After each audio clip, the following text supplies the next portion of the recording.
Ideally আজকের সকালটা ছিল চা আর কফি নিয়ে কাটানোর। বৃষ্টির সাথে সাথে আজকে কিন্তু বাইরের টেম্পারেচারটাও বেশ লো। কিন্তু আজকে সকাল থেকেই আমি লেগে পড়েছি সাফাই অভিযানে। সেই কফি খাওয়ার আশাতেই কিন্তু জয় বাড়িতে এসেছিল। দেখতেই পাচ্ছ, ওকেও লাগিয়ে দিয়েছি ফ্যান পরিষ্কারের কাজে।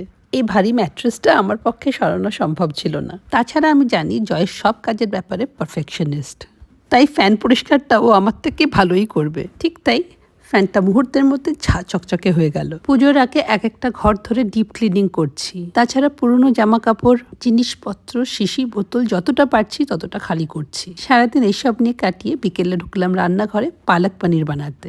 আজকাল চেষ্টা করছি অন্তত একবেলা ভেজিটেরিয়ান খেতে। আমি অনেক জায়গায় পড়ছি, শুনছি যে বডি যখন খুবই অ্যাসিডিক হয়ে যায় তখন ভেজিটেরিয়ান খেলে ভালো হয়। এতদিনের দুবেলা ননভেজ খাওয়ার অভ্যেস, বললেই তো ভেজিটেরিয়ান হওয়া যায় না। একবেলা দিয়ে স্টার্ট করেছি, তাতেই কিন্তু অনেকটাই বেটার ফিল করছি।